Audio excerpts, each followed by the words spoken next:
तो तकलीफ लोगों को यह है कि भाई आप तो गिरे हुए थे, आप क्यों उठ रहे? आपको उठने का तो अधिकार ही नहीं। आपने उठना शुरू किया तो लोग बोले इंटॉलरेंस बढ़ गई है।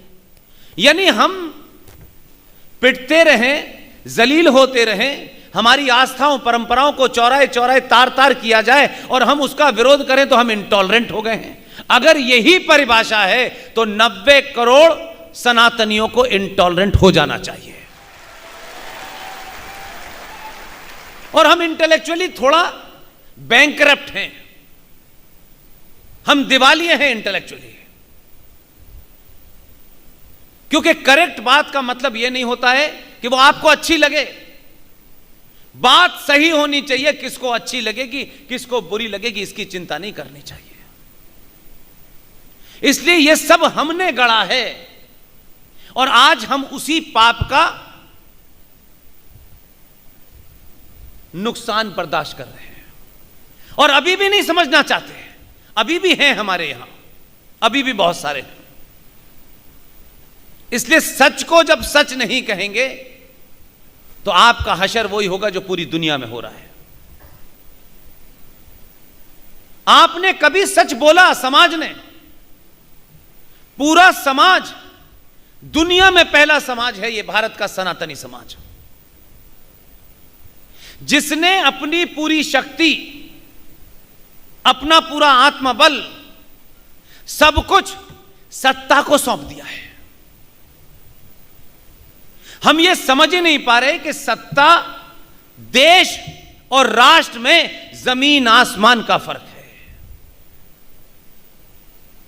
इसलिए देश प्रेम, देश के लिए मरना, देश, किसी ने नहीं कहा। आप चाहें भी देश के लिए तो नहीं मर सकते, क्योंकि देश की कल्पना साइंटिफिकली क्या है आप नहीं जानते। देश एक जमीन का टुकड़ा होता है, उस जमीन के टुकड़े की रक्षा करने के लिए सेना होती है, उस जमीन के ऊपर किसी व्यवस्था को चलाने के लिए संसद होती है, संविधान होती है, पुलिस होती है, दुनिया के तमाम इंस्टीट्यूशंस होते हैं, वो देश चलाते हैं। और हम, क्योंकि हमारे अंदर लालच भर गया, कायरता भर गई, तो हमने अपने पुरुषार्थ, अपने ज्ञान, अपने ऊपर भरोसा करना छोड़ दिया और कहा कि सत्ता बताएगी कि क्या करना है। आप गर्दन घुमा के पूरी दुनिया में देख लीजिएगा, पूरी दुनिया में देख लीजिएगा, कोई एक देश मुझे बताइएगा जहां राष्ट्र सरकारों के पीछे भाग रहा है। क्योंकि राष्ट्र की कल्पना हमारी जो थी वो इतनी छीण कर दी गई है कि हम उससे आगे सोच ही नहीं पा रहे हैं। सरकारें, सत्ता, सरकार को कितने लोग चुनते हैं? पूरा देश तो नहीं चुनता उनको, हर आदमी तो वोट नहीं दे सकता, और उन देने वालों में से भी 40%, 50% वोट देते हैं। उसके लिए एक संसद है, एक कानून है, एक संविधान है, एक न्यायपालिका है, पुलिस है, सेना है। ये सब देश के अंग हैं, ये देश के प्रति इनकी ड्यूटी है। पुलिस को देश के प्रति उनकी ड्यूटी है, सेना की देश। लेकिन राष्ट्र क्या है?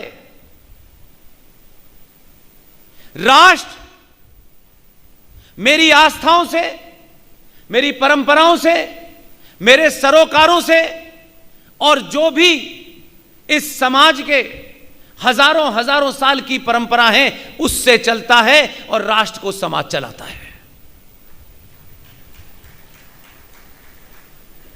आपके अंदर कमजोरी हुई, इसलिए आपने क्या काम किया? आप कायर हुए, लालची हुए, तो सत्ता में कैसे कैसे जोकर आए, और उन्होंने अपनी सत्ता बनाए रखने के लिए राष्ट्र की परंपराओं पे, सरोकारों के ऊपर हमला किया, उनको तोड़ा, कुचला, और 90 से 95 करोड़ सनातनी हिंदू ये सोचने लगा कि हमें सरकार कर रही है तो हम सरकार से तो नहीं लड़ सकते हैं। राष्ट्र के सामने सरकार इतनी सी होती है, उसकी कोई औकात नहीं होती। लेकिन मुर्दा समाज सरकारों को जब सब कुछ समझते हैं तो आप अपने संस्कारों पर और सरोकारों पर काला कोट पहनने वाले जब हमला करते हैं तो आप ये सोच नहीं पाते हैं कि इसकी हिम्मत कैसे हुई कि 7000 साल पुरानी परंपरा को केरल के सबरीमला मंदिर में ये काला कोट पहनने वाले जज साहब ने कैसे तोड़ दिया और कैसे ये कहा कि इस मंदिर में जेंडर जस्टिस नहीं है, इसलिए जज साहब ये फैसला देंगे कि मंदिर में जेंडर जस्टिस क्या होता है। पूरे देश में ये सवाल नहीं किसी ने खड़ा किया। जज साहब से उनकी शान में गुस्ताखी नहीं कर रहे। यह सवाल एक भारत के नागरिक के तौर पे मैं पूछ सकता हूं कि जज साहब को जब तनख्वाह मिलती है वो मेरे टैक्स से मिलती है, इसलिए ऐसा नहीं हो सकता कि जज साहब कुछ भी कर दें, सवाल नहीं पूछा जाएगा।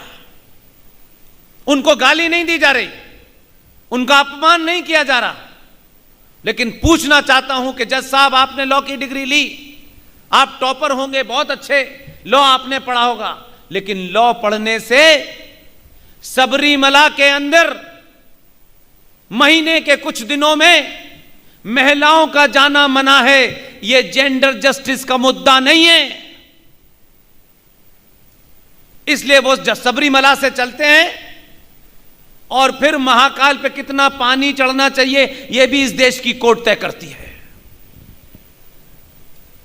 यह इसलिए हो रहा है कि जब आप जिन संस्कारों को मानते हैं उनको फैशन के रूप में आप कर रहे हैं, आपकी उनके प्रति कमिटमेंट और डेडिकेशन वो नहीं है कि दुनिया इधर से उधर हो जाए। मेरी आस्थाओं को चोट नहीं पहुंचनी चाहिए।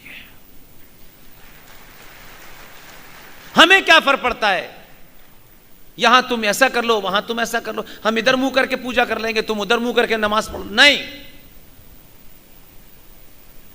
इसीलिए इस देश में 95 करोड़ लोगों के आराध्य, वो अच्छे हैं बुरे हैं, मैं उस पर डिबेट नहीं करना चाहता।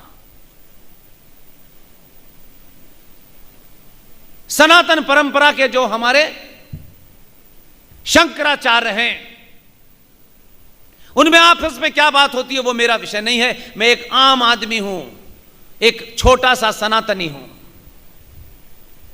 मुझे पता है कि राष्ट्र के पहचान के रूप में, सनातन की पहचान के रूप में वो जो शंकराचार्य है वो मेरी आस्थाओं का और परंपराओं का सिंबल है।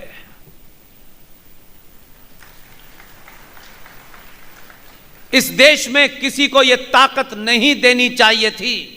यह हमारे लालच और कायरता के कारण हुआ कि एक विदेशी महिला के इशारे के ऊपर तमिलनाडु में रात के 12 बजे शंकराचार्य को घसीट करके जेल ले जाया गया और एक 80-85 साल के शंकराचार्य के ऊपर बलात्कार का आरोप लगा। जेल में रह के वो शख्स मर गया। इस देश में एक आवाज नहीं हुई थी, इसलिए लोग आपकी परंपराओं से खेल लेते हैं। इसलिए लोगों को लगता है कुछ भी कर लो, यह समाज अपनी दुनिया में खोया हुआ है, इसे कोई फर्क ही नहीं पड़ता है, कोई भी गाली देके चला जाएगा। और जब आप राष्ट्र को गाली सुन लेते हैं तो कोई आपकी मां को भी गाली देता है, बहन को भी गाली देता है, पिता को भी गाली देता है, तो उससे भी आप बचने की कोशिश करते हैं, क्योंकि अगर मैंने गाली का जवाब गाली से दिया तो फिर मुझे कुछ खोना पड़ेगा। परिवार और राष्ट्र को बचाने के लिए सब कुछ खोना पड़ता है, तभी सब कुछ बचता है। ये जो हमारी मानसिकता हो गई है, क्या फर्क पड़ता है, ऐसे ही होता है। तभी तो यह हाल हो गया है कि चौराहे चौराहे, गली गली आज आप न अपना मान बचा रहे, न सम्मान बचा पा रहे, न बहन बचा पा रहे, न बेटी बचा पा रहे, न मां को बचा पा रहे। हर दिन इस देश में 4 से 5 मॉब लिंचिंग होती हैं, रिपोर्ट नहीं आती। एक गलती से कहीं मॉब लिंचिंग हो जाती है, एक गलती से, जाने अनजाने में या जानबूझकर हो जाती है। जिंदा रहना सीखिए। अगर कुछ चीजें अपने आप से नहीं सीख सकते तो अपने दुश्मन से भी सीखनी चाहिए, अपने पड़ोसी से भी सीखनी चाहिए।